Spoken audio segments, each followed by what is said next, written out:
All right, welcome everyone. Thank you so much for joining us tonight. My name is Megan. I am the coordinator of Code Pink's China is Not Our Enemy campaign. And this webinar is co-hosted by Code Pink and sponsored by the Democratic Socialists of America International Committee and the US Communist Party. Webinar,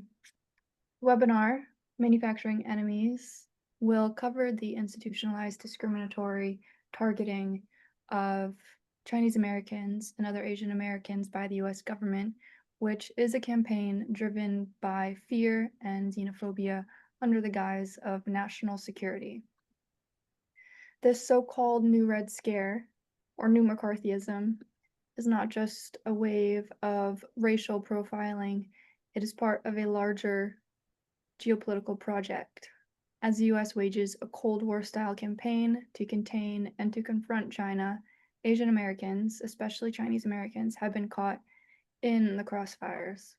Programs like the China Initiative had targeted scientists, scholars, ordinary citizens, not for anything they've done, but for who they are.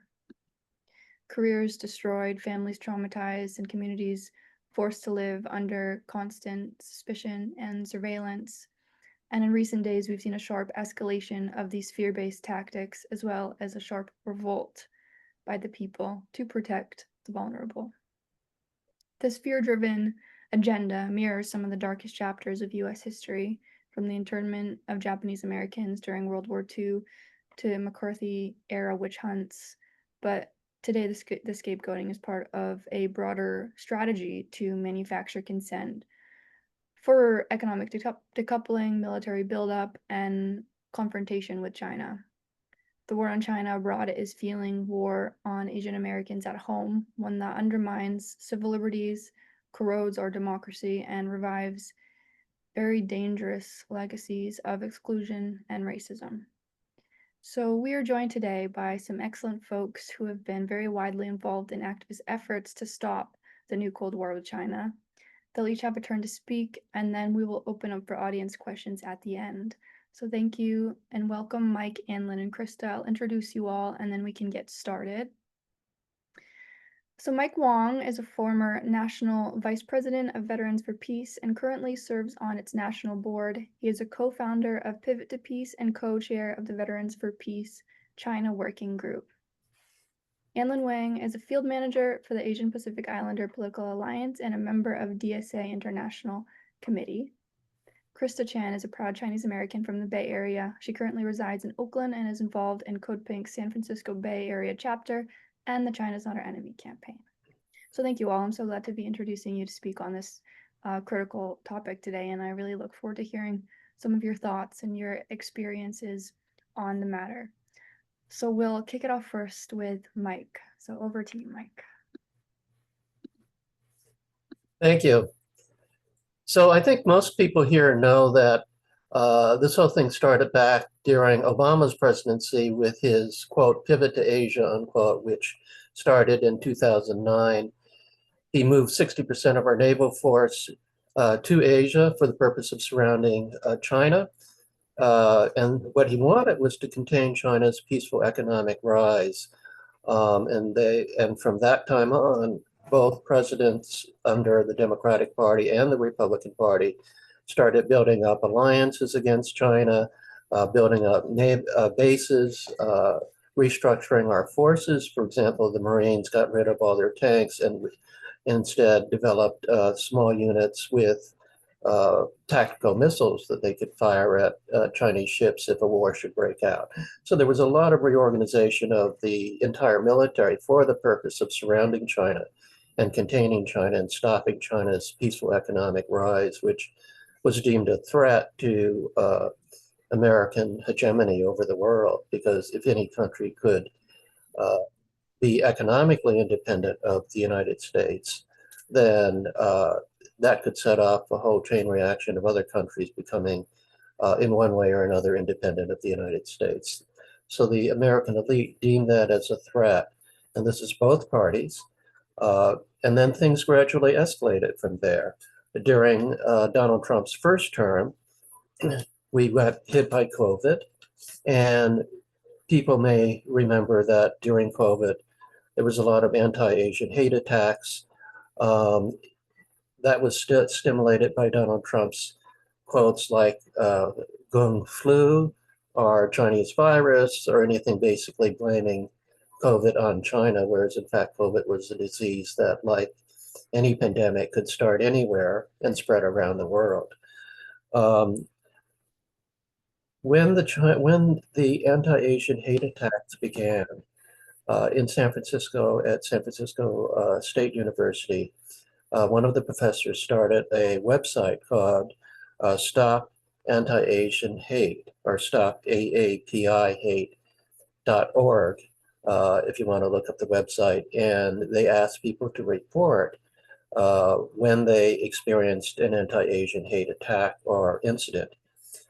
So there were 10,905 hate incidents reported from 2020 to 2021. So we're talking about in a space of 1 year. 63% were verbal, 16% were physical, 8.6% were online, and 42% of the were Chinese victims, 16% were Koreans, 69.8% were women. There was a lot of focus on attacks on women and old men, old people, or old people in general, actually. So in other words, these races were attacking the most vulnerable people. For me personally, it was a very difficult time because I personally was not attacked. You know, I'm actually a senior citizen, but I look young and I look, you know, like I can handle myself. So people didn't attack me, but they attacked my friends. Um, and a lot of women were telling me how afraid they were. There were older people who were afraid to go out. One woman friend that I know dyed her hair because she was a senior citizen and had developed white hair. She dyed it to not for vanity, but to try to look younger so as to be less of a target. So that's the state that people were in. People were talking about, you know, what should I be more afraid of, the virus or anti-Asian hate attacks? And a lot of people just stayed in their house. They just didn't go out. They had food delivered, and they just basically spent, uh, you know, on the about 2 years, I would say, on lockdown. You know, literally more of a lockdown than was experienced in, say, Wuhan, for example, which you know, people were locked down for a period of weeks or months in different Chinese cities, but after that, they were free to go out. There were seniors and women in the Chinese community that did not feel safe to go out. So that went on. And then in 19, and then gradually after COVID eased, the anti-hate attacks seemed to slack off, especially the physical attacks. But even in 2024, Stop AAPI Hate still surveyed uh, Asian American adults, and what they found was that 53% still said they experienced some hate incidents. Um, and women and old people were still afraid. So that was a pretty serious thing. And there was much more to that in terms of attacking Asians. During Trump's first term, there was the China Initiative, which he launched in 2018. And it targeted hundreds of Chinese American scientists and scholars at different universities and research labs. Um, and they arrested most of them. Actually, the FBI actually arrested them. They didn't just investigate them, they actually arrested them. And virtually all of them were found innocent because there was, in fact, no basis in the first place. Regardless of that, it ruined their reputation. 250 lost their jobs. And a study done by Princeton, Harvard, and MIT found that from 2018 to 2021, nearly 200 or nearly 20,000 people, Chinese American scientists, left the United States out of fear of prosecution. The exact number was something like 19,900 something. Um, and this was basically due to anti-Asian hate. So there was a lot of accusations of racial profiling, which was pretty obvious. And that program ended in 2022. But in spite of that, a lot of investigations still went on against Chinese American scientists under different statutes and different pretenses. And since then, there's been some talk about reviving it. And this is all part of a larger new McCarthy period in the United States. For example, Nancy Pelosi told somebody that I know personally, Cynthia, papermaster of Code Pink, when she and a small group of friends were protesting Gaza, Nancy Pelosi said to Cynthia straight out, go back to China. So you get the situation in which nobody's safe, even white protesters protesting Gaza are told to go back to China. That's how severe racism has become, that it even turns against white people. Marco Rubio called for a U.S. Department of Justice investigation into foreign funding of different organizations. The African People's Party, Uhura, three of their members were charged with being agents of Russia because they had engaged in joint conferences with Russian organizations. They had gone to Russia to speak publicly about their political opinions. Their political opinions were pretty much the same opinions they've held for decades, basically against American intervention overseas and American imperialism overseas, as well as racism at home. So this is a wide part of a very wide new McCarthy period that threatens everybody. But it's especially harsh and especially dangerous if you're Asian American, and particularly if you're Chinese American. So a lot of people I know are afraid. I know people who are very much against the new Cold War on China, who very much fear World War III between us and China and feel very strongly about it, but are afraid to speak out. I know in the Chinese community, many people I talk to, there are strong feelings like that.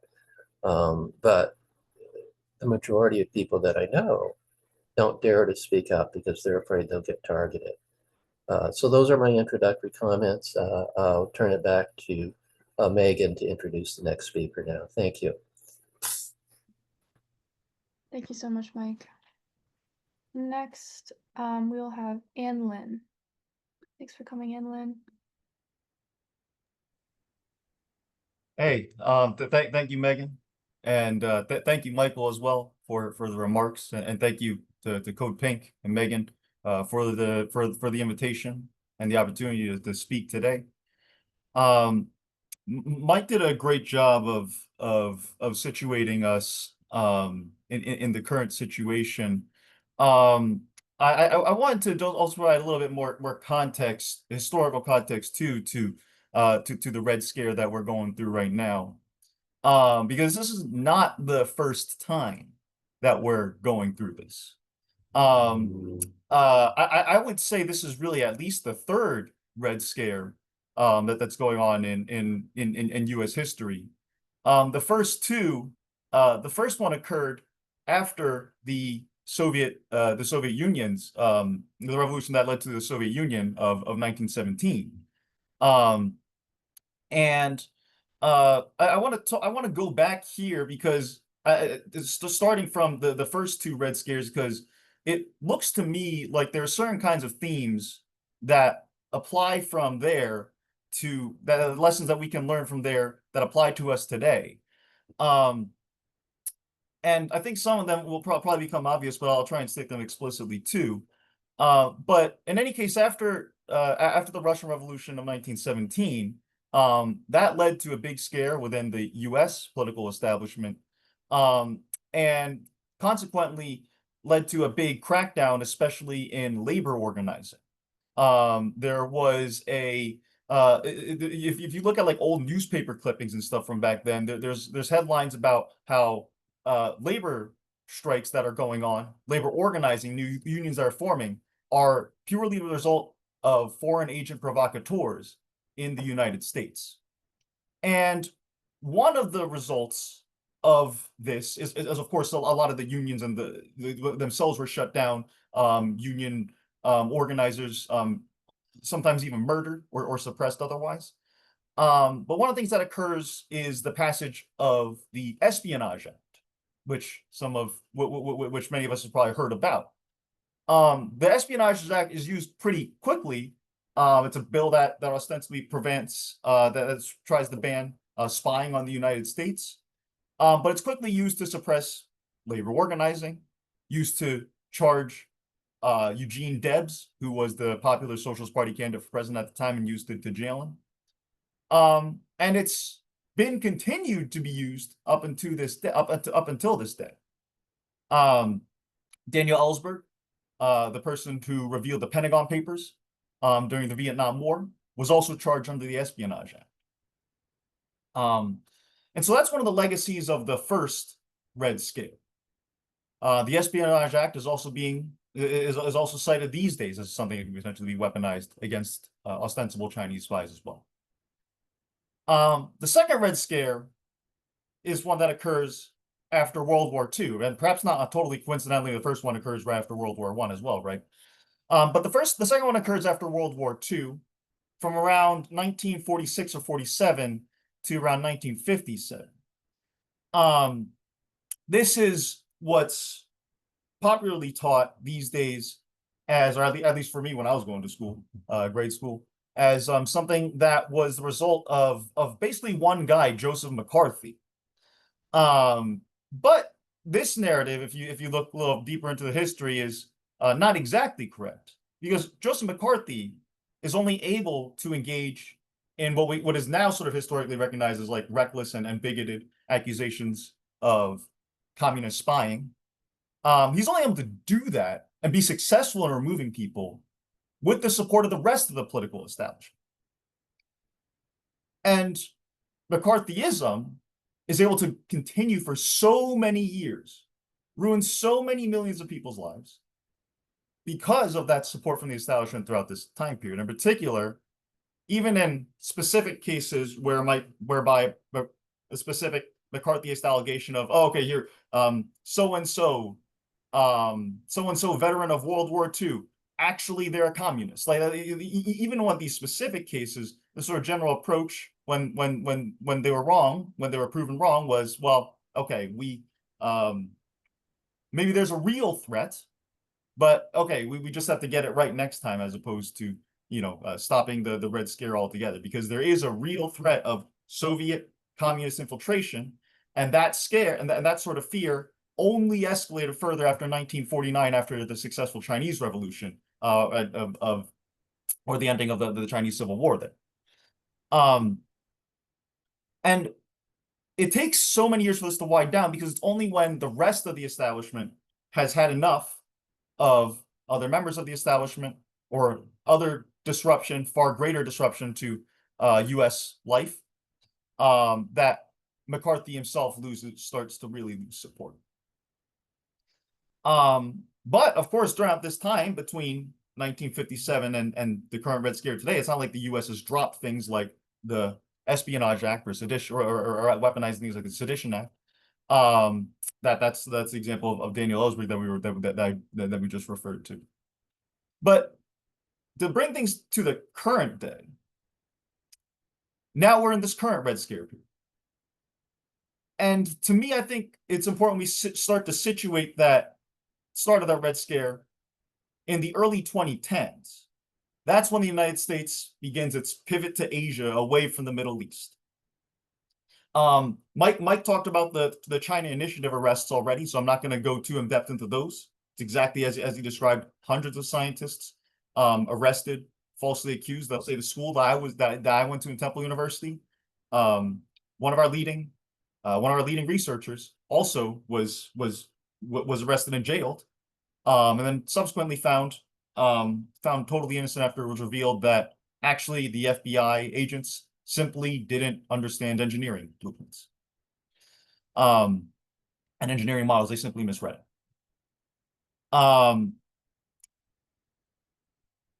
In 2020, things really start to escalate, though, as Mike was referring to. If you look at a lot of the coverage or sort of the Asian American nonprofit organizations reporting on or the campaigns that will run against anti-Asian hate, or the media coverage about the spike in anti-Asian hate crimes that's occurring. A lot of that coverage is framed in terms of there's a spike. There's a spike in violence. We have to combat that without speaking to the roots of it, or what's even directly causing it. And to the extent that I did see coverage, about roots, the roots of violence was oftentimes prescribed to President Donald Trump and his remarks about the China virus. Now, to my mind, unquestionably, the weaponization of the phrase China virus escalated violence against Asian Americans. To my mind, there's no doubt about that. It paints Chinese Americans as the enemy, and of course, Americans. Of course, many people here can't. Many people in East and Southeast Asia look pretty alike to them, right? So the result is people like Filipinos, Vietnamese folks, et cetera, also being the victims, falling victim to violent attacks, pretty seemingly at random. I want to just sit on this for a second, though, because I think this is relevant to the themes of Code Pink's work in opposing the escalation of U.S.-China tensions and the drive towards war. Because while it's true that the China virus is a deeply inflammatory and racist phrase, if we simply attack Trump as the individual for using that phrase, I think that doesn't get us to the root reasons for why he would say something like that at all. When Trump is saying the phrase China virus, he's doing so as part of the pivot to Asia, not merely as a total aberration from it. He's doing so as part of the process of trying to shift Americans' perception of Chinese people in this country from being friendly to hostile. There's plenty of polling that shows the sharp reduction in Americans' attitudes towards Chinese people and the idea of China period from like the early 90s until now. It's totally reversed as far as the U.S. perception of Chinese people in general, just in a few decades. And so Trump's usage of this phrase is designed to accelerate that. But why is he committed to this? Put this another way, what I argue is that even if we had a more professional president, a president that adhered more to the standards of basic decorum and decency, we would have still experienced some kind of escalation in anti-Asian sentiment and consequently hate crimes as well, because it was a U.S. state project to blame COVID on China. That's a decision that is made by the U.S. ruling class writ large, not merely Donald Trump as the individual. And when we think about the Red Scare, I think with the broader lens and not really trying to blame just simply Donald Trump's individual acts of racism, I think that gives us a bit of a wider view of the root causes of these things and how we can start to combat them. Because if you expand that sort of conception of the Cold War, of the new Red Scare, I think we can see parallels in other parts of in other areas that are also accelerating anti-Chinese sentiment and the drive and manufacturing consent for the drive towards war. First, I think we should just take a quick sec just to look at some common themes between the first, second, and modern Red Scares. First to occur after World Wars I and II. When's the timing of this one? This one's occurring with the rise of China. So in each of these three historical settings, the U.S., the Western ruling class, is in a state of panic about their status in the world. how long they'll be able to maintain their hegemony for. The first time they weaponize it to crack down on labor organizing and Eugene Debs running for president. The second time they use it to crack down on the rise of the growth and support of communism post-World War II, because of course people naturally develop positive feelings about the Soviet Union and China after their support in defeating the Axis powers in World War II. And today, these phrases are being used for what? Especially targeted at supporters of China, and even more broadly, simply opponents of escalating tensions with China.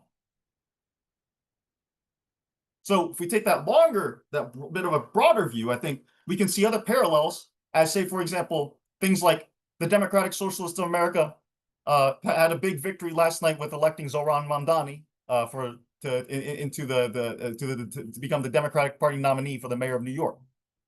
Well, what's the narratives about him? Islamo-Marxism is coming to destroy New York, and make New York unsafe for Jewish people. Direct parallel to my mind about the Red Scare the Red Scare rhetoric that's being directed at Chinese university students from the Trump administration, about how we can generally assume that anyone who's Chinese at all and a university student is an inherent spy risk. So, to my mind, what we have to do to combat this moving forward, it's not just taking a firm stand against xenophobia generally, but we have to stand against the root premises of this kind of disinformation to begin with.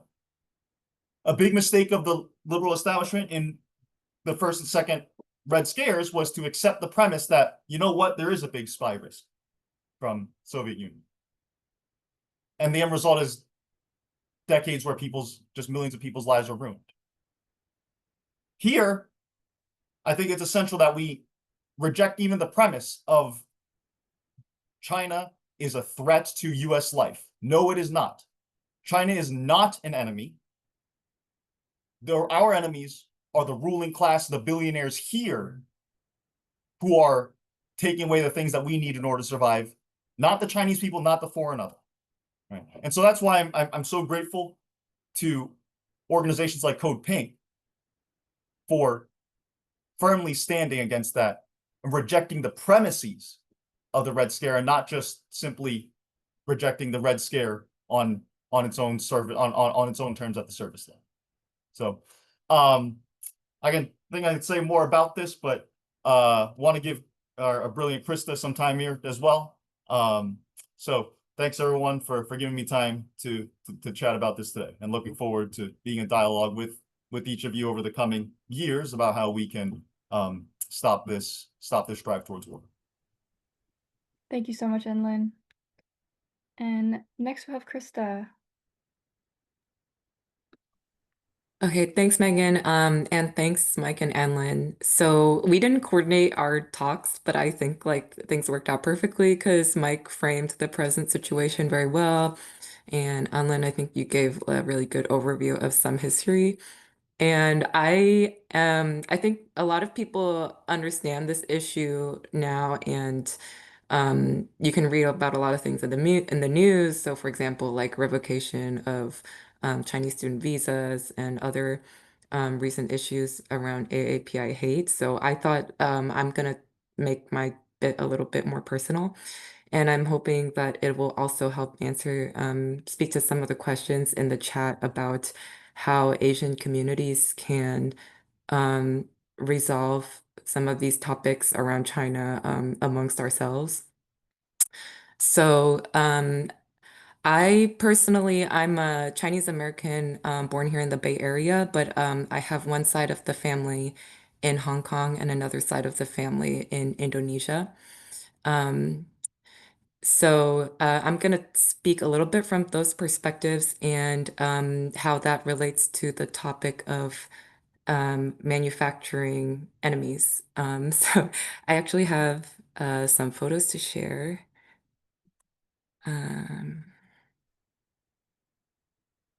Okay. Can people see my screen? Yes. Okay, thank you. Um, okay, so I want to talk a little bit about both sides of my family. I have a side in Hong Kong, and here's some photos of images of Hong Kong throughout history. And I think some people might be a little bit familiar with this. Hong Kong was handed over to the British during the Opium War in 1997, was peacefully handed back to the mainland. And then I think many folks will remember like the 2014 umbrella movement. Um, and then again during 2019, 2020, more protests over an extradition law. And then I have some photos of it. Actually, I went to Hong Kong, but went back to Hong Kong recently. Um, and I kind of grew up um, watching this stuff happen. Obviously, not the Opium War, but I was alive during the handover, and a lot of these protests are really recent history. So I've seen firsthand how this stuff can um, take even Chinese communities apart, and we end up creating enemies of each other. So in 2014, I was kind of like a naive young person. A lot of the stuff that I knew about China came from sources like the New York Times and Wall Street Journal. And I thought, oh, like these people are protesting over some election reforms, like they don't like the change. That's a totally fair thing to protest. And I personally saw so much conflict within my own family about whether to support these protests, whether they support mainland China or not. And I've seen a lot of vitriol actually from a lot of people in Hong Kong over this change, feeling very antagonistic towards the mainland's influence. And because I didn't have much context, I didn't even know much about the Opium War at that time. I took a lot of talking points from Western media. So, seeing this conflict within my family was really what drove me to want to learn more. And I think by 2019, 2020, things really escalated at that time. We saw people, these protest movement leaders taking photos with people like Marco Rubio and Nancy Pelosi. And by then, things were really apparent to me, the foreign influence in these protests. And it was clear to me that I had to really understand the truth and learn more about my own people's history because I was not taught this in school. And so that's where Code Pink's China's Not Our Enemy campaign has been really helpful for me in understanding this. Um, and yeah, today I go back to Hong Kong and I see that things are peaceful and it makes me really happy.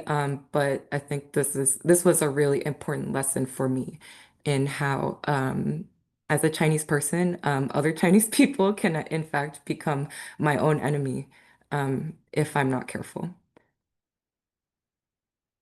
Um, And now I'm going to speak a little bit on the other side of my family, Chinese and Indonesia. And unfortunately, I don't have a lot to share about this side of the family. Um, and you'll learn for obvious reasons why. But my father left Indonesia from a very young age. And here's a photo of, I've redacted their faces since I didn't ask permission to share. Um, but here's a photo of some family members who have also grown up in Indonesia and since left, although I do still have some family there who I've never met. Um, and so growing up, I always asked my father, why did you leave Indonesia? What was it like there?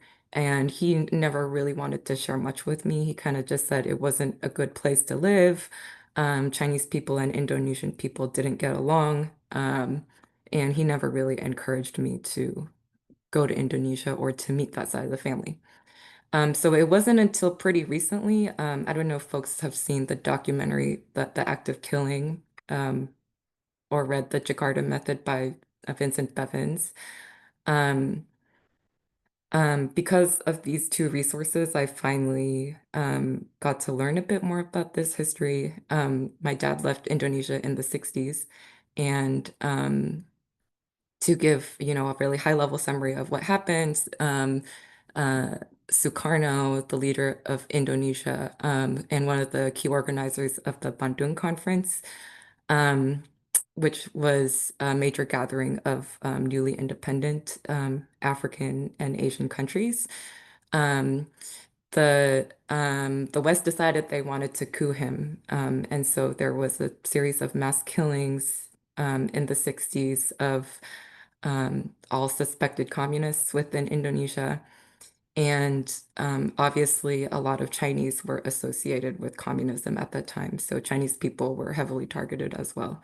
Um, so this is just another example of family history that I had to learn myself as an adult. Um, and I think, in this moment with the pivot to Asia, um, a lot of the Asia Pacific is being pitted against each other. And so I think lessons like these are really important for us to learn because these are the kinds of things that the ruling class uses to stoke war.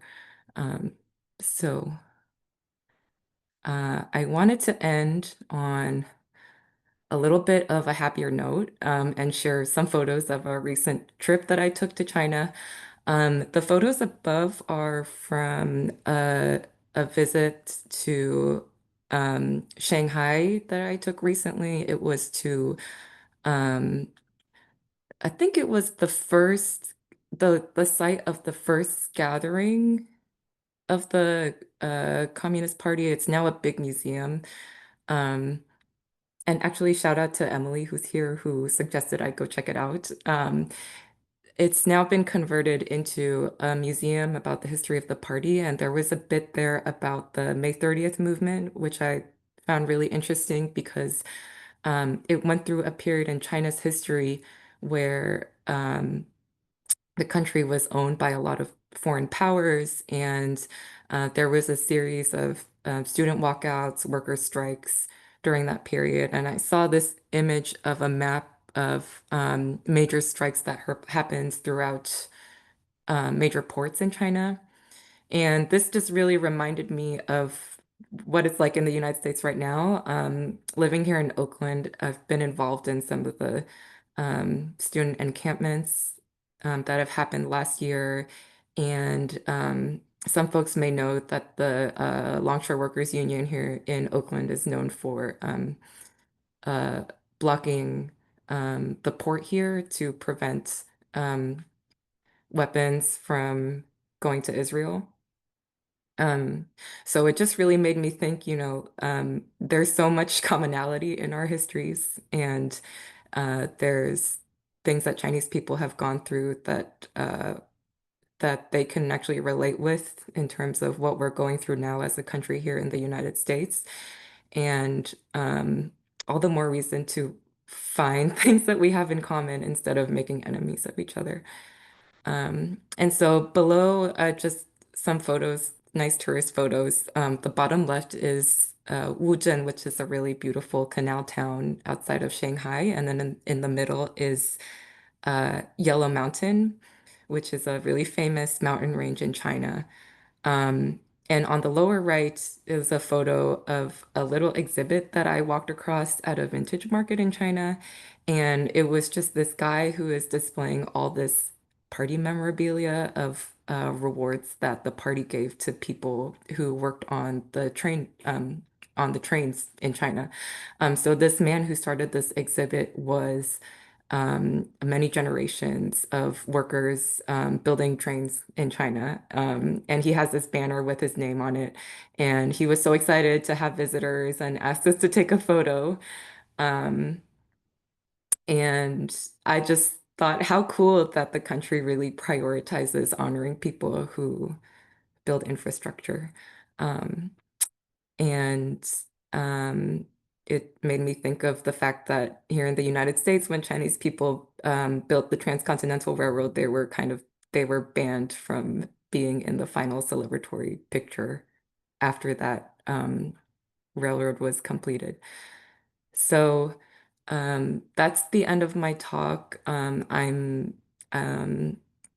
still try to be actively involved in these issues and keep up with issues around China and how we can promote peace with China. Um, and I'm happy to answer any questions. Thank you so much, Krista. I love that photo of you on the bridge in Hongsheng.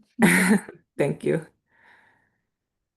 All right. Well, we have had some great questions in the chat. So let me just pin our speakers again.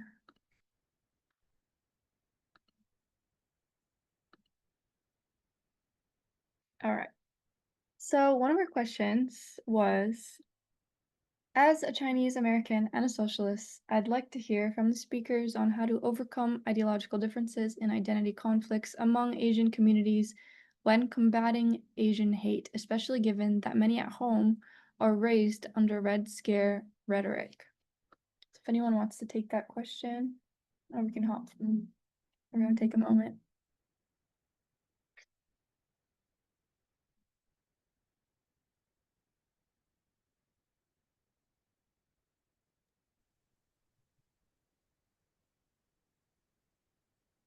If not, there was also a question from Yeah, I can take a stab at that, Megan. yeah, sure, just whatever. So actually, I think that for me personally, like I did share my story, and a lot of it was just having the initiative and being curious to learn, right? And so that kind of opened my eyes to, you know, how deep this propaganda machine can really run. And I just want to say, like, I know it's not an easy thing as a Chinese American to be proud of China. Like, it's kind of weird to say that, but it's true. Um, in a lot of ways, it can be kind of like a lonely position because um, a lot of Chinese Americans are kind of subject to that same propaganda that any other American experiences. So I just think it's really important for me as a Chinese person to be proud of my heritage and to be proud of the things that China has done historically and politically, and to not be afraid to express that. And I think that, as with any political disagreement, you just have to, one step at a time, introduce people to a new perspective. And you're not going to change their mind overnight, but you do what you can. Yeah. Thanks, Krista. Mike?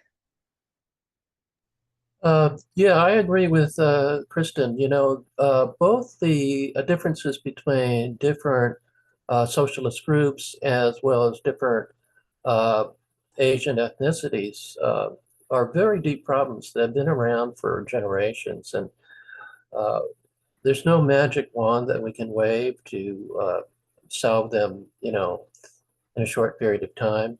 I think what we have to do is we just have to keep an open mind to people who have somewhat different perspectives with us, continue talking with them, don't cut people off, and just, you know, share our perspectives, but also be respectful and listen to other people's perspectives as best we can, and uh, resolve differences when we can, and let go of them when we can't. This is not something that can be cured overnight. It's, I think, just a day-to-day, you know, month-to-month effort.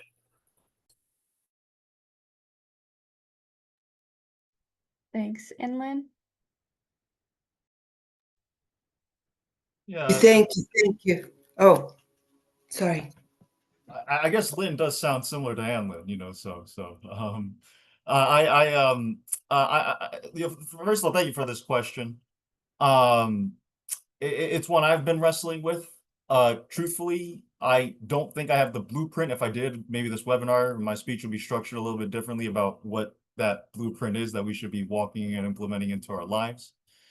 I guess I would sort of think about this question at least sort of two generalish sort of ways. Like one would just be sort of like more at like the organizational or maybe like campaign sort of focused level, broader political level. The other is sort of more on the personal level. Because you know, if you're raised in the U.S., you know, if you're Asian American, you've probably just seen this directly. Like a lot of sort of the most extreme sort of iterations of xenophobia, especially the most extreme of those narratives, are oftentimes come from Asian American diaspora communities directly.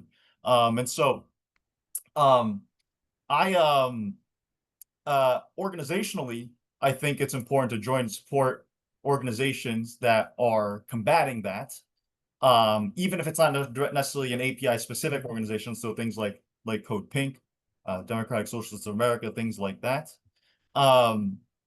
I'm also a member of the Tiao Collective, which is a group of Chinese of the Chinese diaspora in the West that's working on combating these sorts of harmful narratives or Red Scare narratives directly. But organizationally, it is important for us, especially those in the Asian American diaspora, to take an active role, because I mean, sort of almost by definition, people who are not from the community are, you know, if they enter the spaces with certain narratives, they are sort of naturally seen as the other, and there's just not too much ways around that. So it's up to us directly to be active in combating, to try and combat the Red Scare.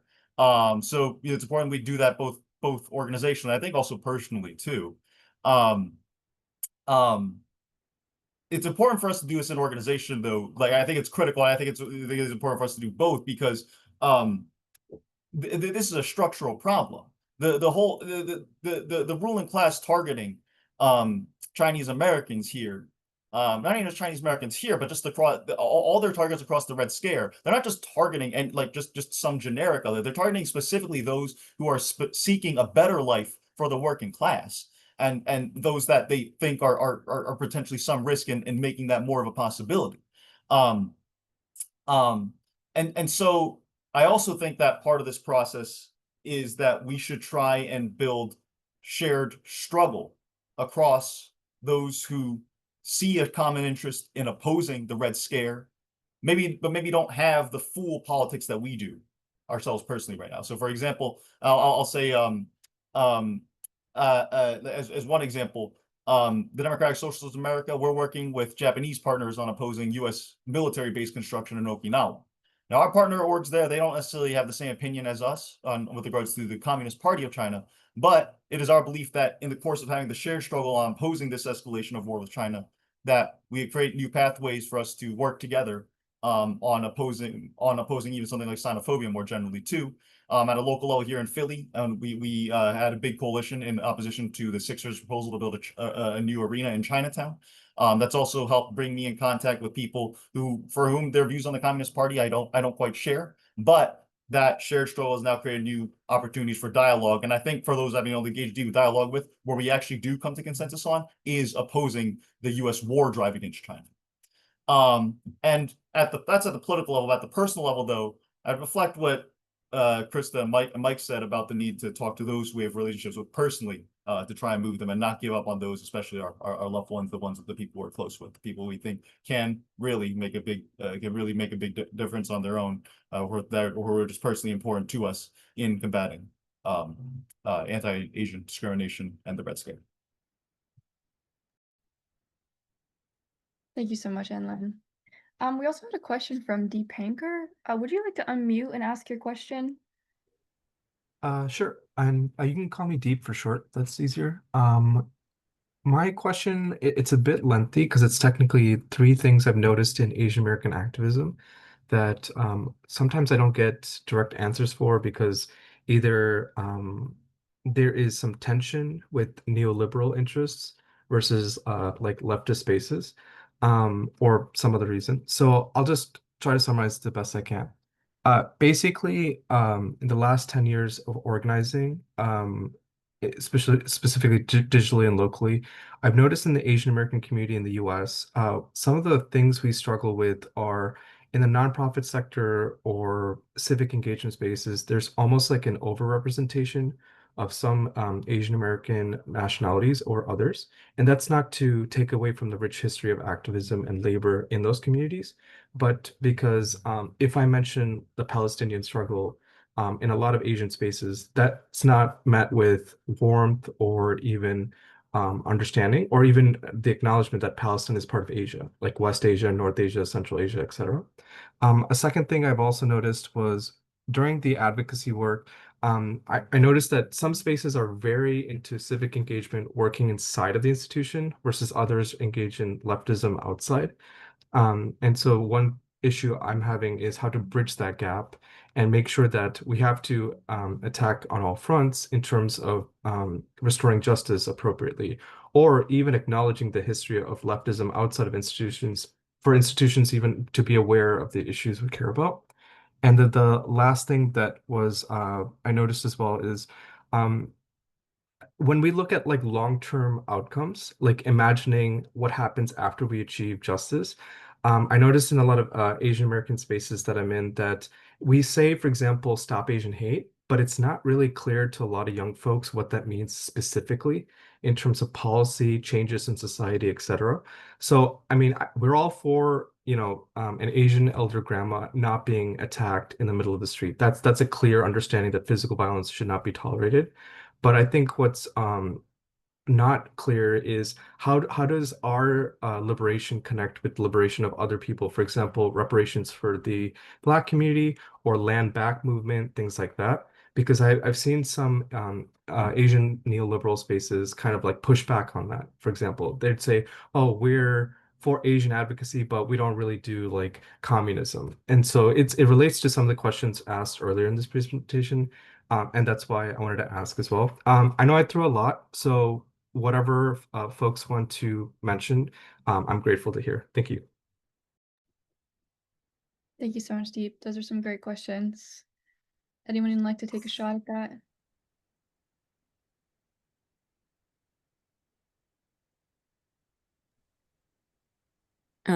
Mike, did you want to say something? Otherwise, I can go. Sure, I'll say something. He covered a lot of ground, so I actually can't remember every single thing that he said. So I can respond to the things that I happen to catch and stick in my memory. The whole question of how you define Asia is complicated because, like he said, different people have different perspectives. Basically, this still kind of dates back to a European perspective. The Europeans have these terms like Near East, Middle East, Far East. And I remember somebody from one of the Arab countries once commenting, "Middle East, middle of what?" And what those terms refer to is they refer to what's east of Europe. You know, so some people think of Asia as being like East Asia, China, Southeast Asia, Japan, Korea, and then some people extend that to India, and then other people extend it to what is referred to as the Middle East. And the thing about it is, all of this is like, east of Europe. So this is kind of like a Eurocentric perspective. So clarifying those terms, there's really never been any consensus on those terms, and a lot of those terms are made up by, people from the West, essentially, because their perspective is anything that isn't the West is, outsiders, East, etc. So, I don't have a clear answer as to how you would develop a consensus on those terms. I think what I can say is that, we're all human beings are living on this small planet. And we've, in ancient times when, you traveled to other places by horseback or by foot, other countries were like far away, so you didn't necessarily have to deal with them. Now it's totally different with modern technology. Obviously, you can fly anywhere in the world in, about 12 hours or so. So I think what we have to do is recognize that people have these different definitions, but what we all have in common is that we're all living on this small planet, and we all have the technology now to either save ourselves or destroy ourselves. So what we have in common as human beings, regardless of whether we're East or West, is that we all have to live together. We all have to learn to work together and cooperate together, or else we're all going to die together. That's kind of the bottom line. And people may have different perspectives about socialism or capitalism or, different races or different cultures or different religious beliefs. But we all have to be able to talk to each other and compromise with each other, and at least not destroy ourselves. So I guess that's my answer to it. I don't have a specific answer about how to define these different terms, but I do think that we need to recognize our common humanity and our common need to work together and survive together. Thank you so much, Mike. And Lena, Krista, did you also have a response? Yeah, I can share a quick one. I think Deep, you don't get direct answers on these questions because they're very complicated questions that not a lot of people have a direct answer to. One thing I will say about different Asian groups working together is, of course, sometimes we don't a lot of times there's misunderstanding between us about each other's issues. So, speaking from personal experience, like a lot of times when I've been involved in other issues around Palestine or other local issues, anti-war issues, I'm working with people um, who believe a lot of lies about China and who might say some things about China that I very much disagree with. Um, but I I mean people have to pick their battles, but like kind of like Mike was saying earlier, a lot of times you focus on what you have in common because at the end of the day you have to live on this planet together. Um, I do think obviously like in the United States we have a problem of because the category of the race of Asian is something that was created by the West. Um, it creates a situation where a lot of smaller groups like Pacific Islanders, um, or like Bangladeshi, for example, smaller groups lumped under the category of Asian are not very well seen in Asian communities, and that's obviously a big issue. And I agree that it's important to understand some of the distinctions between us and remember we're not a homogenous group. Um, so I hope that is helpful. That's what I have to offer. Thank you, Krista. And Lynn? I'll be quick. First of all, definitely happy to chat off thread as well, debunk art, because I think this is a good question. But just to be very direct and short here, I think your question asked at one point, do we have to make new spaces? I think unfortunately the answer to that is probably yes, because of one of the structural points that you identified there, that so much of the advocacy is currently being done by nonprofits, and I certainly don't want to take away from any nonprofits' work that's important here. A lot of them are doing really important work, really critical work, in providing some of the minimum basic services and safeguards, social safeguards that our communities need. But at the same time, for long-term structural power building, we do need volunteer-led organizations, organizations that are led by the bases that they represent, led by people who are directly impacted, people who are passionate about the issues. Because in the long run, it is only that sort of model that is protected from the sorts of funding issues or top down instead of bottom up types of organizations and movements that actually create real long-term structural lasting change.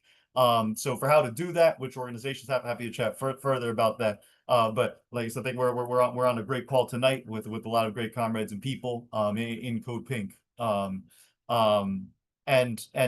you know, if you're looking for like South Asian organizations specifically, definitely happy to chat about that, because I think you did identify a lot of I think you did identify a lot of the important structural issues that are important to overcome for us on the left in this moment. Thank you, Enlin. We're coming down to the end of the webinar, but I do just want to ask one last question for one or all of you, just to root us back in the present moment, because there's been a lot of shifts recently under the current administration, an escalation of the crackdown on Asian Americans, especially with the ongoing rampage of ICE against immigrants, the deportation of Asian immigrants to Central America. And they recently sent a letter to Harvard accusing them of some really preposterous claims that was joint signed by 3 different congressional committees, you know, accusing them, for example, of working with illegal organ harvesters in China. And that was, you know, part of this larger battle that's been going on against Harvard's refusal to capitulate on the demands to cut educational programs like gender studies, social theory, as well as this refusal to throw student protesters for Palestine under the bus, essentially. So it seems, you know, just like a lot of the times they use China as a tool to push an agenda that has very little to do with China itself, yet continues to perpetuate this Cold War on China. And I wonder, you can speak to these connections between the war on China and Palestine and this ongoing slide into fascism that we're seeing domestically in the overall imperialist agenda, and the importance of, you know, standing up now, raising our voices now, of connecting these issues together, and not separately, but you know, it's all really part of the same thing. Mike, do you have your? Oh, sure, I'll go ahead. Yeah, basically, this is all about the US elite trying to dominate and exploit the entire world. You know, at the end of the Cold War, after the collapse of the Soviet Union, uh, Paul Wolfowitz came out with the Wolfowitz Doctrine, which talked about how the United States needs to keep any future power that can challenge US hegemony from rising to sufficient power to succeed. And it talks specifically about preventing another nation like the USSR from rising to a point of power where they could challenge the United States. That was followed up with the Project for a New American Century, which essentially said the same thing. And both parties, Democrats and Republicans, have gone on that from that point forward. And that's where we are today. And if you look back at the colonial period, one of the most basic things, one of the most basic strategies used by the colonial powers was divide and conquer. You know, you had a case of Britain, which was this tiny island country that at one point literally had an empire upon which the sun never set. How were they able to do this? Well, gunpowder was obviously one thing, but another thing was divide and conquer. It wasn't just gunpowder, it was strategy as well. And the connection between Palestine and Iran and China is that all of these different nations are challenging US hegemony.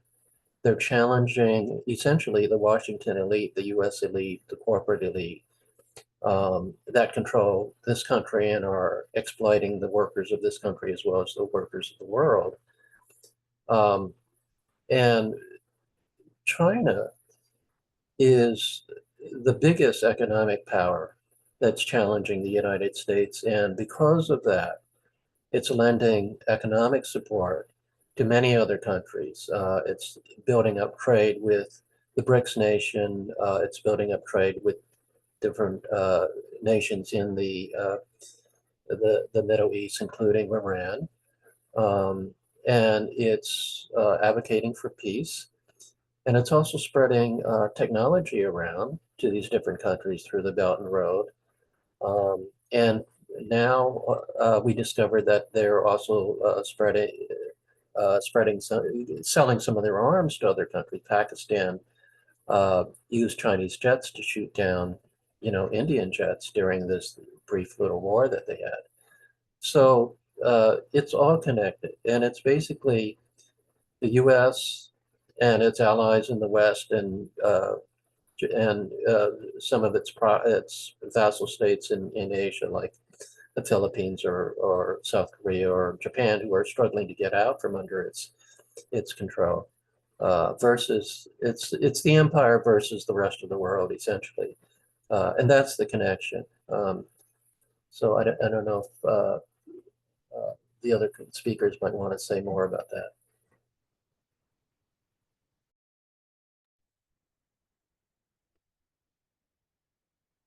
Any final thoughts, Anlin or Krista, before we wrap up? If not, I really appreciate Krista's I'll add one final thought, Megan. Since you mentioned Palestine and obviously, the U.S. got involved in a war in Iran. One reflection I have is every time I go to China, I'm amazed at the culture, the flourishing of Muslim culture and the cultural exchange with Arab states, and just from the history of the Silk Road. So I just want to offer this reflection of, across Asia, countries have coexisted and exchanged culturally, peacefully, sometimes not peacefully, but for many, many years. And I think the fact that we're out here in the United States getting involved in their business and stoking conflict over there is it's a testament to the fact that we're kind of like ignorant about the history between these countries. Like every time I go to China, I'm like, it's a really amazing how diverse it is, and the cultural exchange that has happened between neighboring countries. So I kind of just think back to that as a source of hope, because whether the United States exists or not, countries like China, Palestine, Iran, they have their own history of having worked together, traded together for so long without any US involvement. So it's one thing that gives me hope. Thanks, Krista. Mike? Sorry, I wanted to just take a minute to pitch this book called Befriending China by D. Knight. I highly recommend it. It's short, it's very easy to read, and it gives you all the basics on China versus the US and just China in and of itself.